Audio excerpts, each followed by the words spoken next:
Kwa majina ni Benson Macharia ambaye ni mwenyekiti wa ugatuzi katika kaunti yetu ya Nakuru. Na our main business here and our core business is to look at the milestones that we have as a county. What have we done so far? What have we been able to achieve? And also we also look at the challenges. What are the challenges that we are going through as a county when it comes to matters of devolution and all the devolved functions within Nakuru County? We also look at the going forward. What is it there that we have to actually do as a county to make sure that we get the maximum benefit when it comes to devolution? You are well aware that devolution came to make sure that we decentralize power from Nairobi to the counties.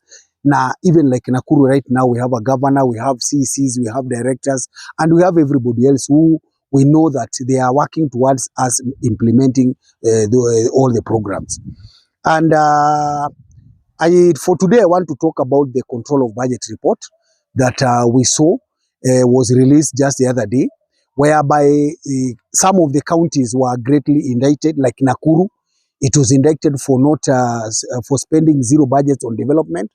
For us, I think as a devolution actor, when we received that information, in fact, we were very worried that, you know, as a county, and a county that receives some of the highest allocations within the national government, we are number 3. We don't expect that our county could be spending zero when it comes to development. Because now you could ask yourself what is really going on. Because now, when we have money, we have been expecting for the last 15 years, for the last 10 years, now we are going to 12, 13 years that we have been to devolution. All the monies that have been coming to Nakuru for over 140-something billion that so far we have received of Nakuru County, it pains us so much to see that we can spend nothing. When we know that our roads within Kuresoi area, within all the major rural areas, we have inaccessible roads that so far nothing has been done, nothing has been able to be done there. Number 2, we don't have light system, street lighting system in one of the areas. We want to find that most of the programs within all the department of the county government of Nakuru, it will be a shame if at the end of the day, we will know that our money is coming, but money is not being spent on development. Then where is the money going to? And especially what are we really spending our money on? Are we spending our money on salary? Is it just only on what we call transport reimbursements and so on and so forth, or buying just some equipment for ourselves? I think it beats logic that Nakuru County should lag behind and for the control of budget to give such a report that Nakuru County actually has not been able to absorb the money. Because actually what we expected, one of the campaigns that we did when Susan Kihika was campaigning for governor, she actually promised that, you know, part of our agenda was to make sure that Nakuru is able to absorb all the monies that were coming. Because you remember, during that time, we had cases whereby, to a large extent, monies were being returned to the national government, per se, to say that at the end of the day, we were unable to absorb all the funds that were being sent to Nakuru County. That also meant that in the next allocation, the treasury was looking at how we as a Nakuru County, we spent our money. And if we could return all those money, like in tens of billions to the national government, then it only meant that the national government, in allocating the next allocation, they should actually slice our allocation. And that is why when Susan was coming, she actually gave this promise that, you know, for herself as the governor, the third governor of Nakuru County, she was going to make sure that absorption become the order of the day, that at the end of the day, all the monies that are going to be allocated to Nakuru County, we will not return even a single shilling. Only to our surprise that, you know, we have not actually gotten a better explanation, even from the county executive, because so far nobody has told us, is the report really wrong or is the report really right? We wanted somebody to come out, maybe like Nakuru County right now. The people of Nakuru were disturbed with that information. You know, when you hear that a county like Nakuru has not been able to absorb money, and yet we have been allocated over, so far, Susan, since she became the governor, she has received over 45 billion. So when you start saying that we have done nothing on development, and you know, for us, we know development should actually take the biggest budget when it comes to budget implementation. So, was there implementation of the budget, and where did it actually went? That is the question we want them to come forward, because now the Wanjiko of Nakuru cannot continue to be asking questions, and so far nobody explained to us. We cannot be reading it on the newspaper every other day. Who is able to afford? But we want to tell the governor of Nakuru, it is always high time that you come forward and tell Wanjiko that so far I have received 6 billion, I have been able to use 4.8, and I was unable to use the 2 billion because of A, B, C, D. Otherwise, the Wanjiko of Nakuru, they are not happy with that kind of a report. And you see, some of us, we cannot doubt the control of budget, because at the end of the day, that is a government institution. It is mandated by law to make sure that they look at the implementation. If they come to Nakuru, they ask you for your reports.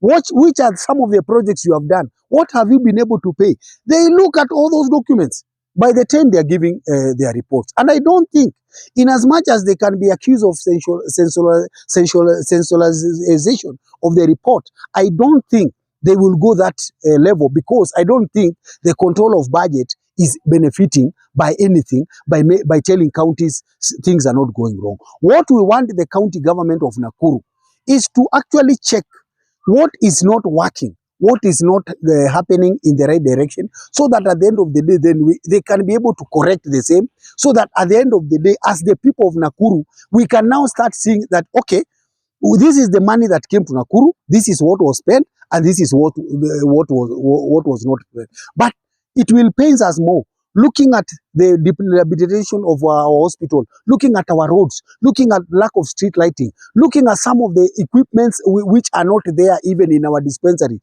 You can look, even some ECDs have never been equipped. You can look that even there are some staff who are going for months without salary. So to a large extent, what we would urge the county government is to make sure that they work on matters of absorption, so that money must be paid. Let all the pending bills be paid, so that anybody who is not, who has done work and they have verified this person has done, let these monies be paid, so that when they come, and we learn from Nyandarua.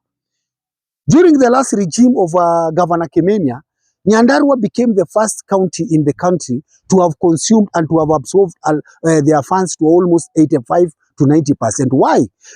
When they came in, they planned everything that was supposed to be done. They listened to everybody, regardless whether you belong to the previous government, but they look at their medium-term plans, they look at the long-term plan, look at the budgets presented, then they funded the core projects that were supposed to be done. And that is why when the monies come, the monies don't just come to idle in our county revenue fund, but they come, they are spread, and they are spread into the accounts. They are paid off to whatever and whoever need this or that. So that at the end of the day, we may not have these cases that will be found again also by the control of budget that we are not spending. Also, I must say that when we are coming to this matter, I've been forwarded a letter from the Council of Governors, and they are trying to explain, actually, because they are saying that most of the reports are inaccurate.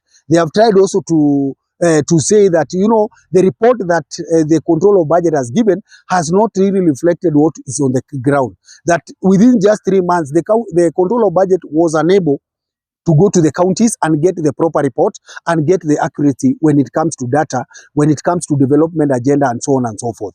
But at the same time, also they accuse the control of budget of sensationalization, the main issue, by saying that, okay, you people, have you heard the side of the governors? But you have gone ahead and published the same. Also, they have the Council of Governors has also raised a very important matter. They have also given the dates when the allocations or the allocated resources were dispersed to the county. And when you look at the dates which were being dispersed, you will realize that they were being given towards the tail end of every other month, even 3 weeks or 4 weeks late to the time when this amount of money is supposed to be given. So we are also talking about there is also a delay from the national government. You see, county governments cannot spend money like njugu karanga, where they put it in the pocket and they start eating. We must understand and agree that at the end of the day, the governors, the national government must give them time, and they must also deal with them, give them time to implement all the projects. Also, finally, also when looking at what they have been able to say, they have also said that to a large extent, when you look at the counties, there has been cases whereby sometimes by the time they want to go and implement, the budget implementation timelines are already over. And this is something that works with IFMIS. And we must tell Kenyans, when money is dispersed to the county revenue fund, if you don't use within the stipulated time, then these people from the treasury, they lock down, so the counties cannot again access the money. And they have again to redo the budgets, also do supplementary like now you see they are doing, so that we can be able to access it. So they have tried to explain themselves, but all in all, we need to see a proper goodwill from the national government. Because again, we cannot all blame counties, and at the same time, the national government are the ones who are not giving this money. Also, the control of budget should be bold enough to blame the national treasury, because to a large extent they have been giving money so much late into it, and without much explanation in everything that we are supposed to do as a county. So as friends of devolution, our main prayers today is that this matter of absorption will not occur anymore in Nakuru County, but rather all the stakeholders must involve. The departments, all the 10 departments in Nakuru County must be given an opportunity to implement and make sure that the Wanjiko and the Otieno's of Nakuru are seeing development right on the ground. Thank you.